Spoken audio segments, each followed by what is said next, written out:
Magandang hapon po. Karumal-dumal ang pagpatay sa isang masahista sa Quezon City. Sinakal po siya at isinilid sa garbage bag. Suspect ang customer niyang nadismaya raw sa pagmamasahe ng biktima. Nakatutok si Bea Pinlac. Maulan nang umalis ng bahay sa Barangay Payatas, Quezon City ang 65 anyos na masahista na si Veneranda Kabutotan o Veni pasado alas 12 ng hating gabi noong May 13. Nagtungo siya sa isang compound para magmasahe ng customer. Makalipas ang ilang oras, isang lalaki naman ang lumabas ng compound na may tinutulak na karitong may laman na garbage bags. Sandali pa siyang tumigil para ayusin ito bago tumuloy sa paglalakad. Pagbalik niya, nabawasan ng garbage bag ang kariton, kabilang ang naglalaman umano ng bangkay ni Veni. Ang bangkay ni Veni na nakasilid sa garbage bag, tumambad sa mga nangongolekta ng basura. Yung May 13, walang hakot ng basura eh. Naghakot na lang sila noong May 14. Ayon sa pulisya, huling nagpamasahe kay Veni ang suspect. Pero that time na siguro, nung huling nagpamasahe siya, parang hindi niya nagustuhan. Kaya nagkaroon sila ng hindi magandang pagtatalo at nauwi doon sa pananakal sa biktima. Nagkaroon sila ng pagtatalo, hindi nagustuhan ng kasi lasing eh. Magkahalong lungkot at galit ang nararamdaman ng ate ni Veni. Hindi niya akalaing sa lamay na ni Veni sila muling magkikita makalipas ang 7 taon. Ay, masakit talaga. Sana nga, madam, mabigyan ng hustisya. Mahigit 1 linggo matapos matagpo ang patay si Veni, naaresto sa Binyan, Laguna ang 47 anyos na suspect. Ayon sa pulisya, nakita sa bahay ng suspect ang bag ni Veni at ilang drug paraphernalia. Kinumpis ka rin ang kariton ng suspect na tila bagong pintura pa. May nakabinbing warrant of arrest na rin ang suspect para sa kasong homicide. 2018 nang mapatay umano nito ang 61 anyos na babaeng nakaalitan niya sa Leyte dahil sa problema sa lupa. Dati na rin daw nakulong ang suspect sa Muntinlupa nang makapatay ng 2 tao. Hindi na po ako magsasalita ng iba. Ang ano ko na lang, sa husgado na lang po. O, pumasok siya doon pero hindi ako Pero ang sabi raw ng suspect sa pulisya, talagang nabigla siya dahil sobrang galit niya na sakal niya.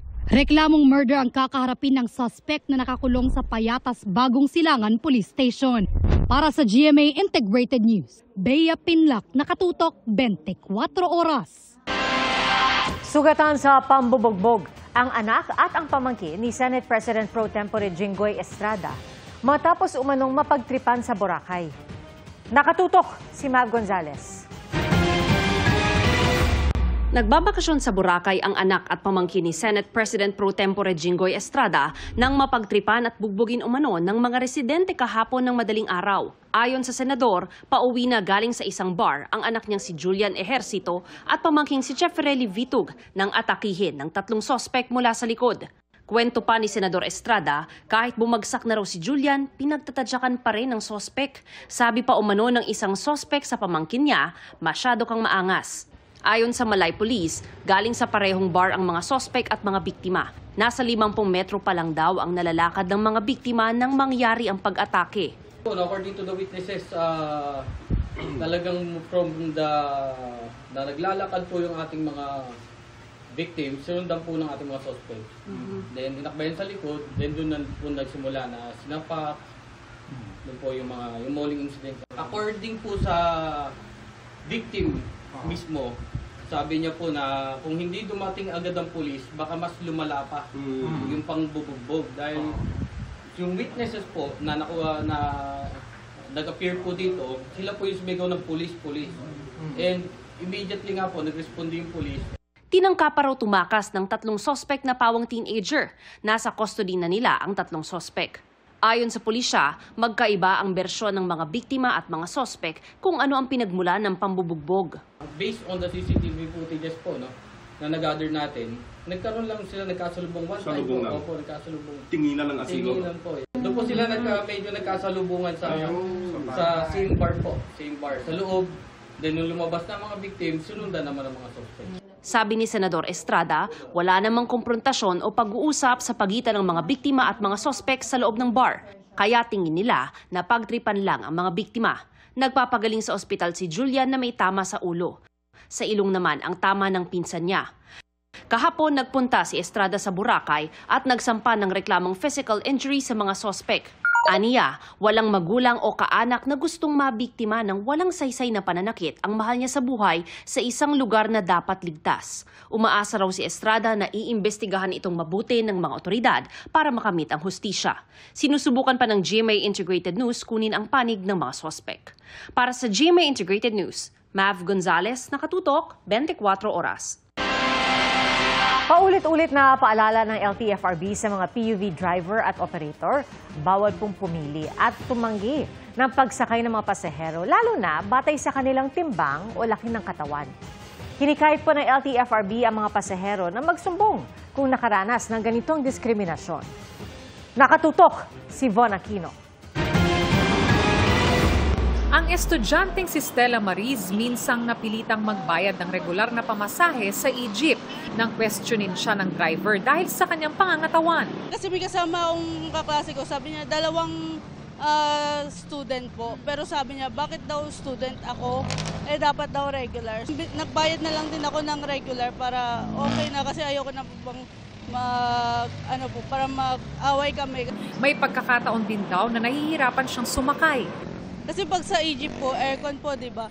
So minsan, parang pumipili sila ng kung sino paparahan nila. Kasi pag mas maliit, so mas daming capacity makakasakay sa jeep.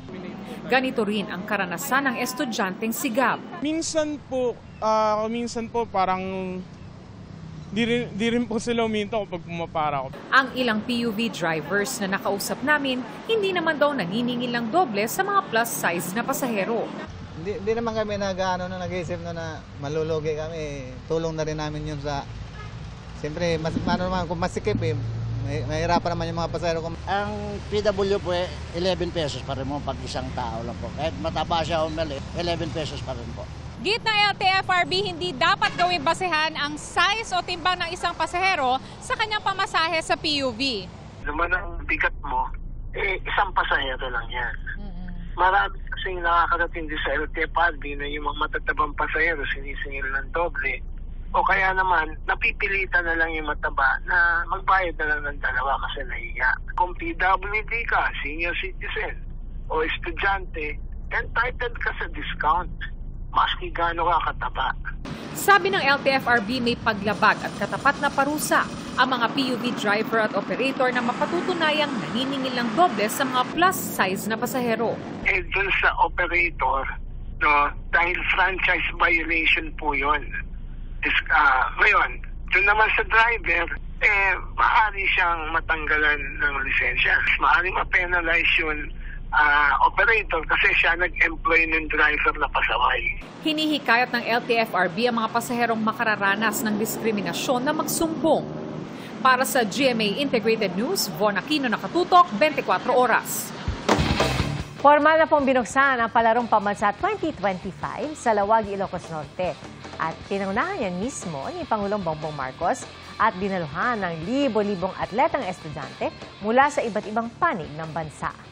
Nakatutok si Ian Cruz. Sa mayamang kultura ng mga Ilocano,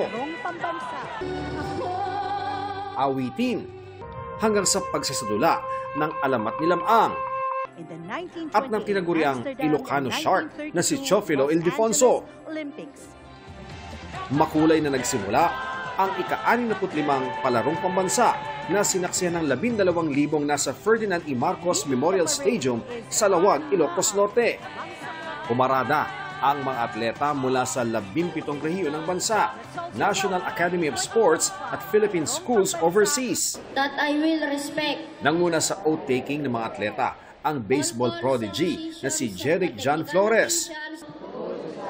Habang ang kauna-unahang Pinoy Olympic gold medalist na si Heidelin Diaz ang nanguna sa panunumpa ng coaches and technical officials. Sa bisa ng kapangyarihan na pinagkaloob sa akin bilang Pangulo ng Republika ng Pilipinas, opisyal kong idinideklara ang pagbubukas ng Palarong Pambansa para sa 2025. Pinuri ni Pangulong Bongbong Marcos ang dedikasyon ng mga atleta. Yung oras na ipapahinga ninyo na lang dapat gagamitin ninyo pa sa practice at saka sa training. Mag-aaral sa umaga, tapos ensayo sa hapon. Minsan, kulang pa sa gamit o sa panggastos. Ngunit, wala sa inyo ang sumuko.